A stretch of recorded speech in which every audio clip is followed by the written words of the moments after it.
Então, bom dia para vocês, tá?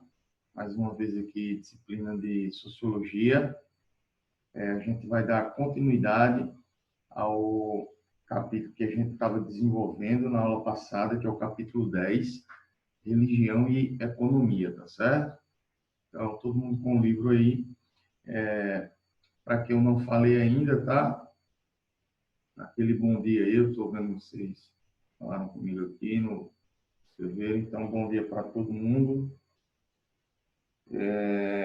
Na aula passada, turma, a gente estava falando sobre religião e economia. O tema principal vai discutir aí como a economia ela vai impactar nas discussões da sociedade, e uma delas, muito importante, é a perspectiva religiosa. Hoje a gente vai focar mais na religião, né? Então, a gente sempre começa hoje a gente vai focar mais na economia. A aula da religião voltada à economia foi na aula passada, tá? Então, a gente sempre começa com algumas reflexões. Então, só para recapitular um pouco, a gente viu lá na aula passada sobre a importância da religião no cenário econômico a partir da discussão da sociologia, tá?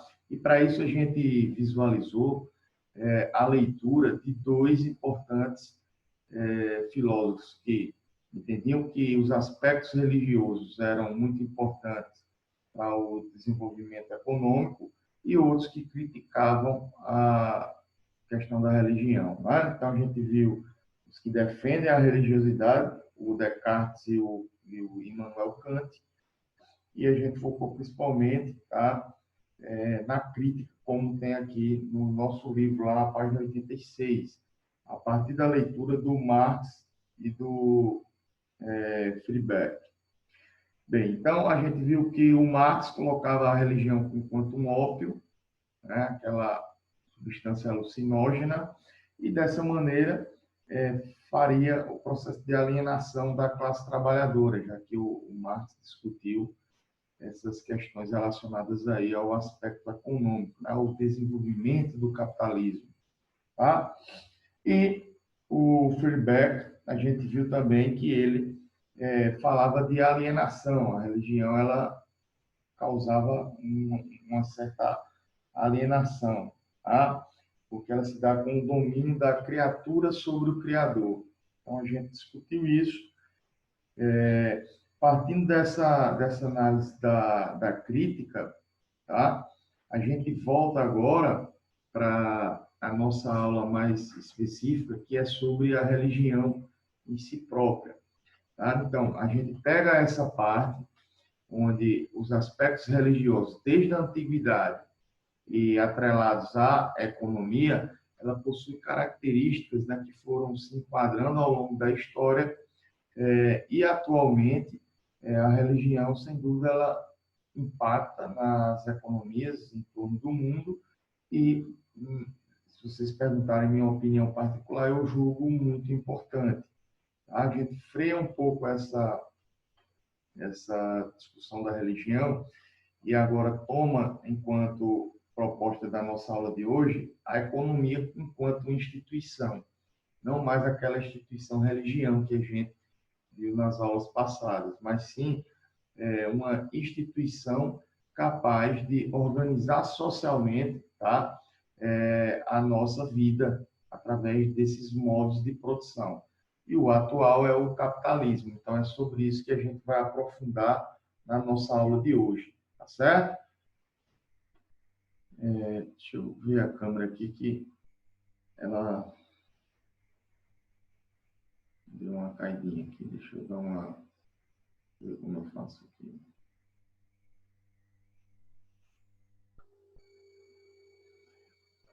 Voltou minha imagem?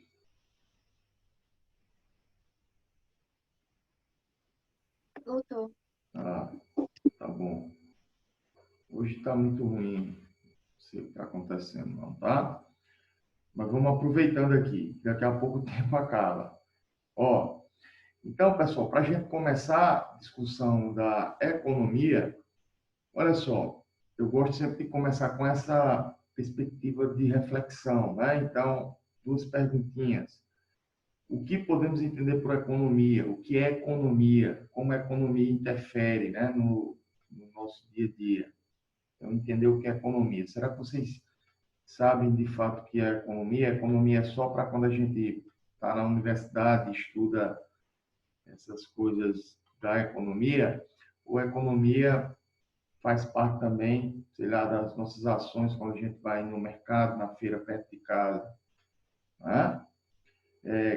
Segunda pergunta é, como a economia ela pode nos afetar, ou se ela não afeta, né? Quando o Brasil diz que a economia está indo bem, estou falando de governo, isso é um ponto positivo ou é um ponto negativo? Né? Então, será que ela nos afeta? Qual é a discussão da economia no âmbito da nossa sociedade? Tá? E aí, é essa a primeira fonte de partida aqui da nossa análise sobre a economia enquanto instituição. Tá? Então, logo no início aí, lá na página 88, o livro ele vai trazer o que chamamos de trajetória da economia. E depois da trajetória da economia, lá na página seguinte, na página 90, ele vai falar sobre os setores da economia. Então, eu vou tentar aprofundar esses pontos aqui com vocês. Então, sobre essa trajetória da economia, tá certo? O que é que o nosso livro nos traz aqui? Então, vamos lá. Ele faz um resgate histórico que vai lá no passado, né? Por volta de 40 mil anos atrás, né? E aí ele vai falar na sociedade nômade, se dividia basicamente entre coletores e entre caçadores, tá? Então, como eram a característica desses povos na discussão econômica? Entende aí, ó? Existiam, né, as comunidades que se organizavam em torno de, sei lá, 50 pessoas, não mais do que isso, e elas se organizavam ali mutuamente e viviam a partir daquilo que a natureza, né, oferecia, como fauna, flora, né, água. Então, se localizavam ali, principalmente nas margens de rios, né, áreas, enfim, de muita abundância, e começavam a se estabelecer e se reproduzir socialmente no espaço. Eles, nesse momento, não dominavam a natureza, eles viviam exatamente daquilo que a natureza oferecia para eles. Chegava um momento que aquela disponibilidade de recursos ia ficando diminuída, né? Então, era o momento deles partirem em busca de outras áreas com mais recursos, portanto, eles eram nômades, né? Então, eles não tinham essa preocupação de acúmulo de bens. Então, olha só o que eu falei aqui, ó. Acúmulo de bens, tá? Isso significa que, a partir do momento que eles encaravam a natureza de modo a ofertar à natureza aquilo que a natureza oferecia, na medida de que os recursos naturais ainda eram abundantes, eles se fixavam em uma localidade, mas de modo temporário, né? E aí eles não tinham essa preocupação com o acúmulo de bens. Só que essa coisa, né, dessa perspectiva nômade vai se modificando à medida que vai surgindo aí uma revolução por volta de 10 mil anos, né? E isso a sociologia chama do sedentarismo. Então, é quando o homem ele começa a dominar a natureza e começa a prática da agricultura. Então, quando essas comunidades eles começam a se organizar de uma maneira a cultivar a terra, né, produzir seu alimento, seu próprio alimento, tá? Essa população, essas comunidades, elas deixam agora de ser nômades e passam a se fixar em uma localidade por um tempo agora mais duradouro, tá? É o período que chamamos, né, na sociologia do sedentarismo. Eu incorporando gente aqui na nossa sala. Tá? Vocês me ouvem aí, né, gente? Apareceu umas mensagens aqui. Todo mundo me ouve aí? Sim? Ok. Então, a perspectiva econômica, ela começa agora a ganhar uma dinâmica onde aquilo que não era uma preocupação de acumular bens se torna uma preocupação. Tá? Então, nós temos o domínio sobre a agricultura. Olha só, a gente está falando de economia. Né? Então, a gente viu que 40 mil anos atrás, a população era nômade, não dominava a natureza e não tinha essa preocupação com o acúmulo de bens. Agora não, 10 mil anos já começa a uma preocupação com esse acúmulo de bens, tendo em vista que os seres humanos, né, eles começam a articular o cultivo da terra. Então, eles plantam, eles produzem seus alimentos e, dessa maneira, se fixam principalmente em áreas onde possa colocar uma maior disponibilidade na produção desses cultivos, como margens de rios, áreas que chove, né, áreas que tenham solo fértil. Então, são as áreas que essas populações vão, né, se articulando e se espalhando. Aqui começa a preocupação com esse acúmulo de bens, já que, por exemplo, bens, a gente pode falar a terra, as melhores terras, né? As safras, a comida. Então, esses bens, eles eram muito importantes para a manutenção dessas relações sociais. E aí é quando a gente tem início os primeiros feudos, né? A formação dos feudos, tá? Que eram essas estruturas agrárias, essas grandes áreas de terras que tem início aí, tá certo? A formação desse feudalismo com características importantes, específicas desse novo modo de produção e dessa nova relação sobre a discussão econômica, tá? Então, a gente está aí no início da chamada Idade Média, tá ok? E no início dessa Idade Média, o feudalismo, enquanto modelo de produção, começou a apresentar características particulares. E aí é onde começa a mexer de uma maneira mais específica na discussão da religião, mas principalmente na discussão econômica. Ok? Como assim, professor? Na discussão econômica. Explicando mais aqui. O feudalismo ele começa a participar de uma leitura quando a gente incorpora as relações sociais, que é a divisão do trabalho, tá? E o livro ele vai explicando isso aí. Então, outra característica importante é com relação a essa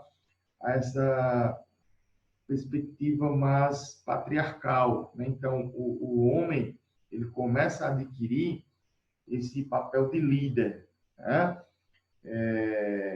As decisões são mais centradas sobre a figura masculina, tá?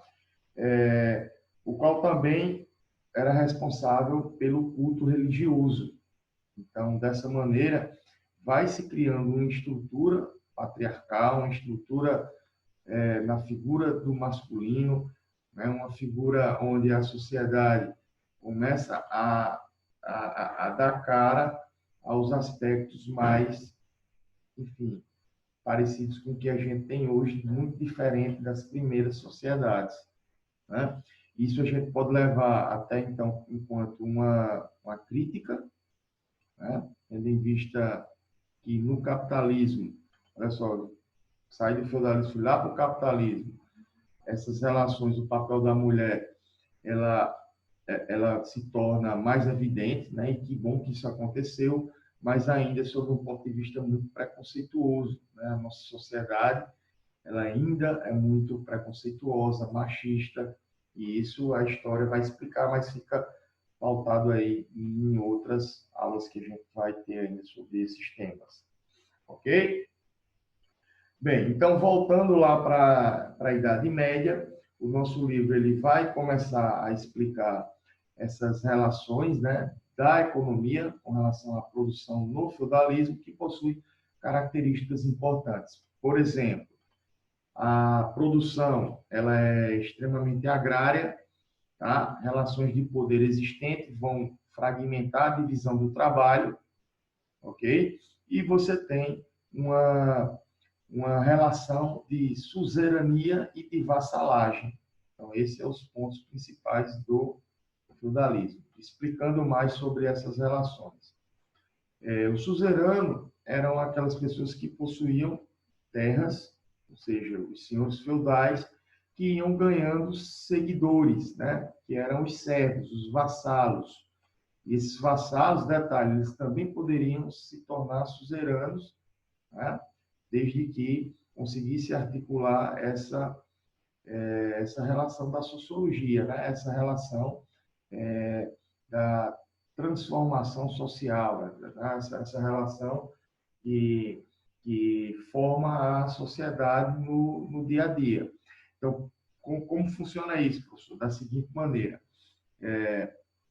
imagina que eu tenho uma terra, sou um senhor feudal, e aí para explorar, olha só, eu estou falando agora de acúmulo de bens, eu estou querendo uma maior produtividade, eu estou querendo riquezas, produção. Então, eu coloco pessoas para trabalhar naquela terra, tá certo? E com o tempo, essas pessoas iriam acumulando essas riquezas. Claro, a maior parte dessa produção era voltada para a minha propriedade, né? Então, era para o meu interesse. E também, parte dessas terras, essas pessoas trabalhavam e conseguiam uma lucratividade satisfatória, que iriam, obviamente, né, trabalhar para a sua existência, né, ou subexistência. Com o tempo, né, tais pessoas também poderiam colocar nas parcelas de terras que iam conquistando com o seu trabalho outros seguidores. Então, eles iam ganhando novas relações aí, tá entendendo? Ia se complexificando. E essa relação de suzerania e vassalagem, o servo era muito importante porque ele jurava fidelidade. Então, ele ia trabalhando sempre para o seu patrão durante toda a sua vida. Então, essa era a principal relação aí, e isso movimentava demais a economia. De início, né, início da Idade Média, se utilizava muito o escambo, relações de troca, né? Mas com o tempo vai surgindo assim moedas de troca, principalmente quando a gente começa a chegar mais para dentro da Baixa Idade Média, né? Então, no início da nossa discussão aqui da Idade Média, na Alta Idade Média, as principais relações de troca, a moeda, o valor monetário, olha só que curioso, não era muito preciso. Aqui a gente tem, lá na página 89, tá? Um pouco de como foi se relacionando essa discussão monetária. Na Idade Média, obviamente, já se tinha condições para além do escambo, já se possuía o metal, né, o ouro, que se estabeleciam enquanto moedas de troca, enquanto valor monetário.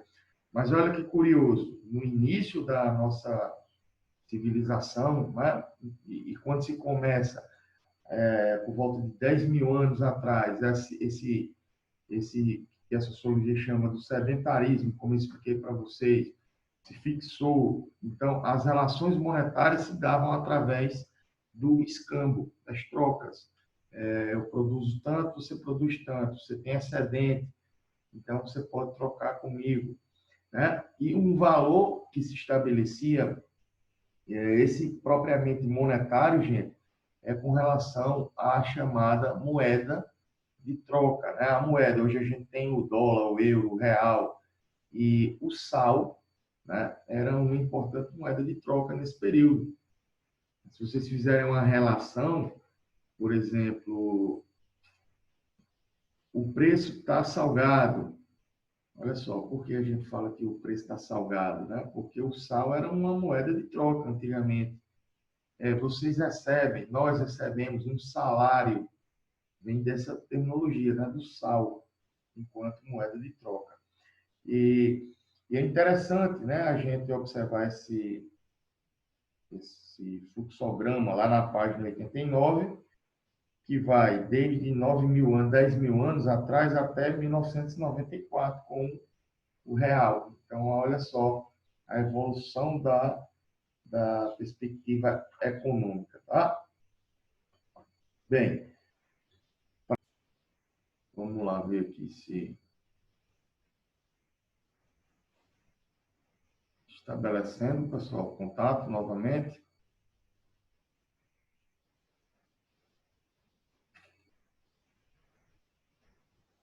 E aí, gente, deixa eu ver aqui, eu acho que parou de novo aqui o áudio. Vocês me escutam aí ou não? Sim. Ah, me escutam? Ótimo.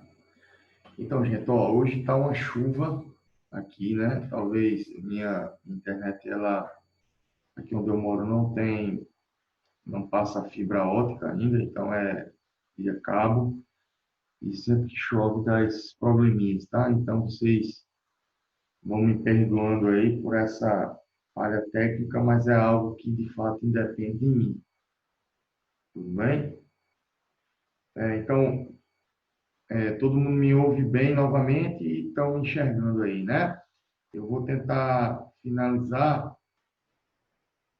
e, assim, vocês estão conseguindo acompanhar, gente, essa discussão histórica dos ramos da economia? Tá tudo bem aí? Está conseguindo entender? Sim, tá me escutando de boa. Sim? Tá bom. Então, ó, o que é que acontece, certo?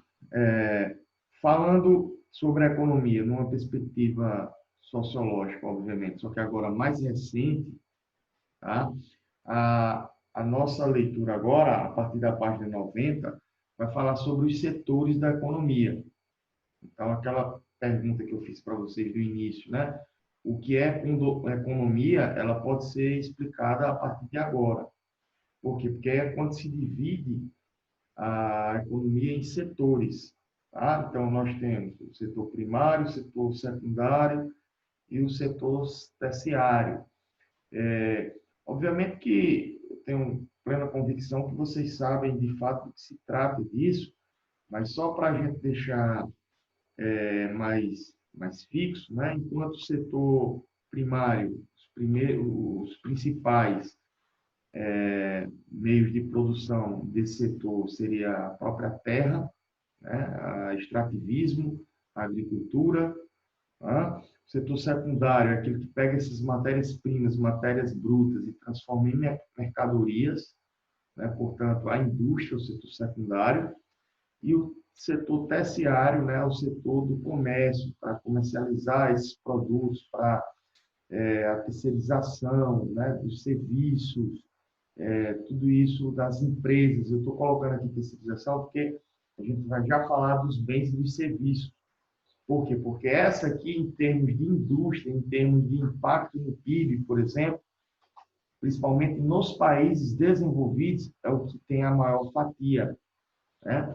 Então, sobre esse ponto que a gente tem que ficar atento, que o setor terciário atualmente é o que possui o maior impacto econômico. É como se a gente estivesse falando que ele é o mais importante, né? Não que ele seja o mais importante, porque ele depende dos outros anteriores, mas ele atualmente é o que possui o maior impacto com relação à produção da riqueza, com relação ao acúmulo ampliado de riqueza quando a gente se trata de países desenvolvidos, tá? Por exemplo, países que têm economia emergente se destacam pelo PIB no setor terciário, como a China, por exemplo. Tá? Estados Unidos, por exemplo, o setor de comércio, é onde desenvolve mais o setor terciário. E dessa maneira, olha só, lá na página 92, tá? Lá na página 92, nós temos aqui, ó, uma tabelazinha, tá? Claro, é uma estimativa do FMI, mas foi lá de 2013 até 2020. Então, observa só lá na página 92, tá? E aí a gente tem as maiores economias.